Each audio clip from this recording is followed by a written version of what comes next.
बड़ी खबर आपको बता दें, मंत्री टीएस सिंहदेव के इस्तीफे के मामले ने अब तुल पकड़ लिया है। 61 विधायकों ने पार्टी हाईकमान को एक पत्र लिखा है। बता दें कि विधायकों ने नाराजगी जाहिर करते हुए ये पत्र लिखा है। पार्टी हाईकमान से अनुशासनहीनता की कार्रवाई की मांग रखी है। मंत्री टीएस सिंहदेव के पंचायत विभाग छोड़े जाने से ये नाराज बताए जा रहे हैं। वहीं कल शाम को टीएस सिंहदेव दिल्ली के लिए रवाना हुए हैं और आज पार्टी हाईकमान से टीएस सिंहदेव की मुलाकात हो सकती है। बता दें कि रात को वो अहमदाबाद के लिए रवाना होंगे। वहीं टीएस सिंहदेव के इस मामले ने अब लगातार तुल पकड़ लिया है। ऑब्जर्वर वो गुजरात विधानसभा चुनाव के लिए हैं, जिसके लिए वो गुजरात का दौरा करने वाले हैं और उसके ठीक पहले वो दिल्ली में आलाकमान से मुलाकात भी कर सकते हैं, क्योंकि उन्होंने आलाकमान से मुलाकात का समय मांगा था। लेकिन इस वक्त की यह बड़ी खबर, एक बड़ा अपडेट आप तक पहुंचा रहे हैं कि टीएस सिंहदेव के मामले ने अब और भी तुल पकड़ लिया है, क्योंकि 61 विधायकों ने कांग्रेस हाईकमान को एक पत्र लिखा है और इसे अनुशासनहीनता मानते हुए इस पर एक्शन लेने के लिए यह पत्र लिखा गया है। माना जा रहा है कि पार्टी हाईकमान से अनुशासनहीनता की कार्रवाई की मांग की गई है।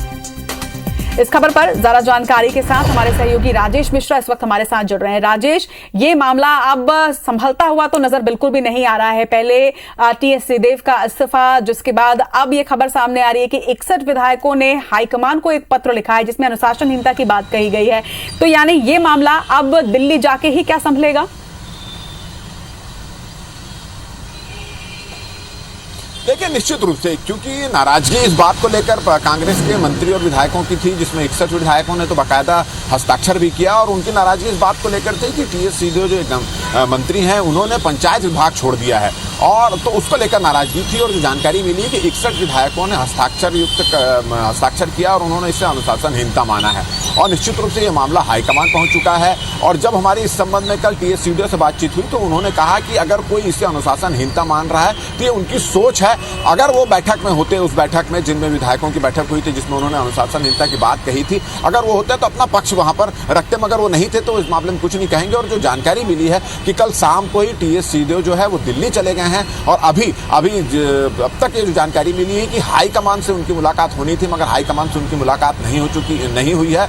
और ये भी पता चला है कि रात को लगभग 8 बजे वो गुजरात के लिए रवाना होंगे, अहमदाबाद के लिए रवाना होंगे, जहां पर गुजरात के चुनाव के लिए उनको ऑब्जर्वर बनाया गया है। तो अब तक की बात करें तो अब तक की इस संबंध में हाईकमान से उनकी बातचीत नहीं हुई है, मगर ये पूरा मामला हाईकमान तक पहुंच चुका है। और जहां पर जो 2 दिन पहले बैठक हुई थी विधायक दल की इस मामले को लेकर, तो उसमें 61 विधायकों ने नाराजगी जाहिर की थी और उन्होंने टीएस सिंहदेव के पंचायत विभाग को छोड़ने के फैसले का एक विरोध किया था, उसे अनुशासनहीनता माना था और निश्चित रूप से उस पर उन्होंने कार्रवाई की भी मांग की थी और उसमें मंत्री भी बहुत सारे लोग शामिल थे। जी राजेश, टीएस सिंहदेव जी का अपना पक्ष है और सरकार का अपना पक्ष है। जो विधायक हाईकमान को अनुशासनहीनता के लिए पत्र लिख रहे हैं उनका अपना पक्ष है। दोनों पक्ष की भी अगर बात करें, लेकिन एक चीज जो साफ निकलकर सामने आ जाती है कि कहीं ना कहीं कोई अंदरूनी विवाद जरूर है, क्योंकि इस तरह की जब बातें सामने आती है तो विपक्ष को बैठे बिठाए मुद्दा तो मिलता ही है, इसके साथ ही विपक्ष जो हमेशा अंदरूनी विवाद की बात कहता है उसे बल भी मिलता है।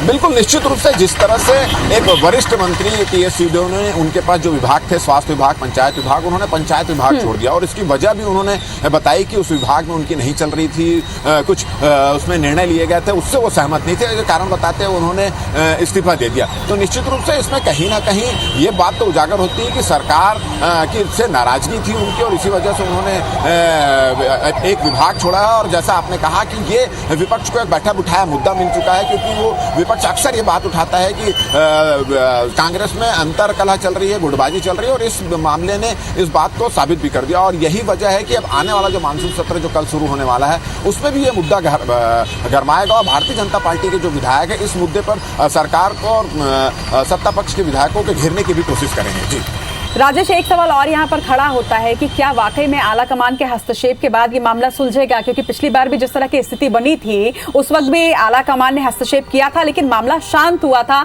या आज इस बार जब फिर से ये मामला निकला है तो ये जरूर कहा जा सकता है कि मामला पूरी तरह से शायद उस वक्त भी सुलझ नहीं पाया था। तो इस बार क्या आलाकमान इस मामले को सुलझा पाएगा? देखिए निश्चित रूप से, क्योंकि अब ये मामला बड़ा मामला हो चुका है, वरिष्ठ मंत्री के नाराजगी का मामला है। पीएल पूनिया जो 2 दिन पहले यहाँ पर आए थे, उनके सामने भी ये बात पूरा मुद्दा रखा जा चुका है और निश्चित रूप से अब इसमें हाईकमान को इसमें हस्तक्षेप करना चाहिए, क्योंकि ये पूरी बात हाईकमान तक यहाँ पर पहुंच चुकी है। तो निश्चित रूप से हाईकमान को इस मामले में फैसला करना चाहिए, क्योंकि अगर हाईकमान इसमें हस्तक्षेप नहीं करता और दोनों को बैठा के इस संबंध में बातचीत नहीं करता तो निश्चित रूप से बात और आगे बढ़ सकती थी। और जब हमारी कल इस संबंध में टीएस सीधो से मुलाकात हुई थी, मैंने खुद ही उनसे एक प्रश्न पूछा था कि क्या इस संबंध में आपकी मुख्यमंत्री भूपेश बघेल से बातचीत हुई, तो उन्होंने कहा कि वोटिंग के दौरान, कल राष्ट्रपति चुनाव की वोटिंग हो रही थी, वोटिंग के दौरान दुआ सलाम हुई मगर बातचीत नहीं हो पाई। उन्होंने ये भी कहा कि वो उन्होंने कॉल किया था मुख्यमंत्री को, मगर शायद किसी कारणवश से मुख्यमंत्री ने से उनकी बात नहीं हो पाई। तो अब तक इस मुद्दे पर मुख्यमंत्री उनकी बातें नहीं हो पाई है। तो अब यह मामला हाईकमान तक पहुंच चुका है और हाईकमान को इस मामले में हस्तक्षेप करना चाहिए। जी निश्चित तौर पर अब कहना गलत नहीं होगा कि बात निकली है तो दूर तक जाएगी, लेकिन दूर जाते हुए दिल्ली में क्या ये सुलझ पाएगी या नहीं, तस्वीर शायद बाद में साफ हो पाए। तमाम बातचीत के लिए आपका बहुत बहुत शुक्रिया।